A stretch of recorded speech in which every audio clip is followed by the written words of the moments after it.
There is no faction in Labour Party. By the law, by our constitution, because our constitution is very clear. You cannot stand up and start parading yourself as a national officer. There are processes by which a national officer evolves. The first, you must be elected by the National Convention. And I'm talking about Article 13, 1BIV. You can check it in the Labour Constitution. And then, even if there is a sudden vacancy in the party, it is still the National Executive Council that will replace the vacancy. And I'm talking about Article 13, 2BXVI. You can check it in the Labour Constitution. So somebody cannot just walk from anywhere and start telling you he's the national chairman of the Labour Party, and then you start ascribing that it's the faction. You are free to say anything. So please, we just have the legitimate party officers that are meeting in the National Party House. Now, these are the different leanings of Labour Party. You have the TUC, you have the NLC, then you have the National Working Committee, then you have the National Convention.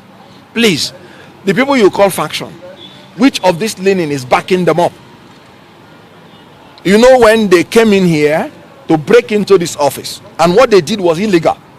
They said there was a purported ex parte order. Excuse me, and I talk as a lawyer.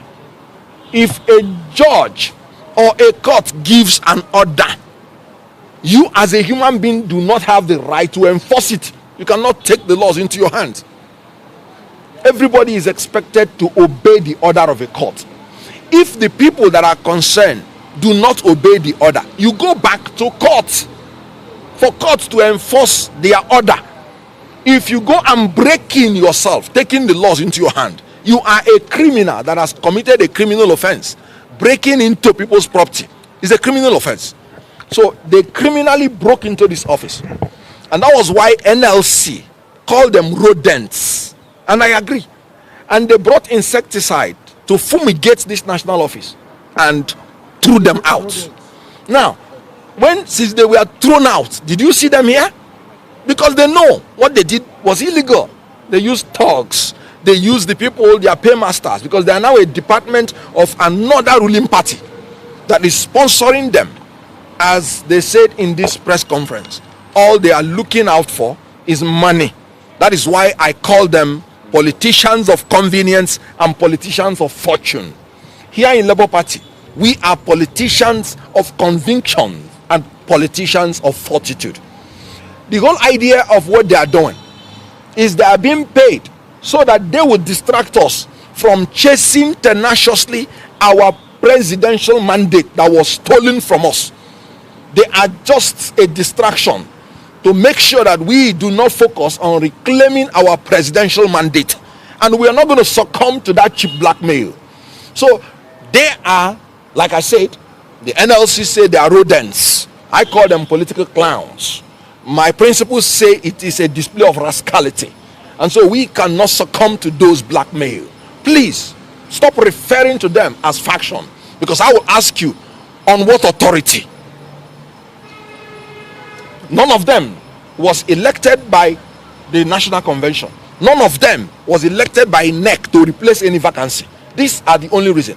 And before you remove the national chairman, you have to get 2/3 of the National Convention, not even NEC. And some group of people are purporting that they have removed the national chairman. Okay, the so-called interim order, which I will come to, did he give any of them the right to assume the leadership of Labour Party? And the court is not supposed to interfere in the internal affairs of any political party. And I quote the case of Suleiman and APC, 2023, 5 Nigeria Weekly Law Report, part 1877. In that case, Supreme Court made it clear that you cannot interfere in the internal affairs of a political party. The Supreme Court made it clear again that a court that does not have jurisdiction cannot interfere in any act of the political party. And jurisdiction is where the cause of action arose. Now, this so-called suspension arose in Benin, in Edo State. What has the court in FCT to do with an issue that arose in Edo State? Now, look at the trick. They want to tell you it is not about what happened in Edo State. It is about one allegation of crime. Go and read the originating summons, and I have it here. The first paragraph was talking about what happened in Edo State. The originating summons filed in FCT court. That is enough for the court to decline jurisdiction. That is the only civil issue that was there. And the court in Edo has given a restraining order, restraining anybody from tampering with the work of the national officers of Labour Party. And that order is there. The court in FCT has coordinate jurisdiction with the court in Edo. And so if you have two court orders, you have the right to choose anyone. Two court orders of coordinate jurisdiction. You have the right to choose anyone that you would want to obey, especially when you know that one obviously has no jurisdiction. And now, a judge used the instrumentality of an ex parte order to infringe on the civil rights and obligation of a Nigerian citizen. This is illegal on its own.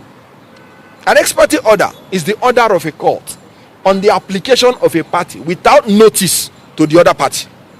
So it is an order you get without hearing from the other party. You and I know that the law is that you cannot punish any Nigerian citizen unheard.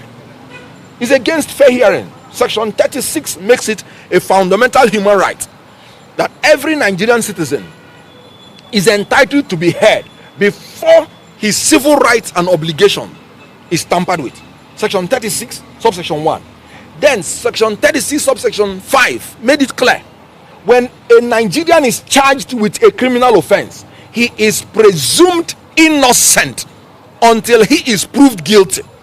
But look at a court using an ex parte order to condemn a Nigerian, to punish a Nigerian when you have not even heard from him. That is legal blasphemy. So the issue here is that is an abuse of ex parte order, which Supreme Court has been hammering on. If you want to use ex parte order, you use it sparingly to defend an applicant from an injury of a great nature, from an irreparable damage that will happen to him before you hear the other party. I'll give you an example. Government wants to demolish your property, and you know they've not given you notice, and you know they don't have any right to do it. They just want to victimize you. You have the power to go to court and get an ex parte order to stop the government from destroying your property, because if they destroy it, it will be an irreparable damage to you, and it has to be so urgent that the government wants to do it within 7 days, meaning the court will not have the opportunity to hear them before they do it. That is when you use ex parte order. But in this case, the judge used an ex parte order to cut off the head of a human being. A political party is a human being recognized by law, and the national chairman is the head of a political party. So using the ex parte order to tell a national chairman not to do his work, punishing him for nothing, an innocent man, that's what the Constitution said, that has not done anything, and you have not heard from him. Now let me tell you another very funny thing. The police purported reports which they are parading, which they annexed. The police itself says is a gossip, and nobody should use it. A gossip is a casual report about people, detailing information about them which have not been confirmed to be true. So the police itself say in the police report, and I'm talking about paragraph 5 of it, he said, please, this is for information only. Nobody should use this report.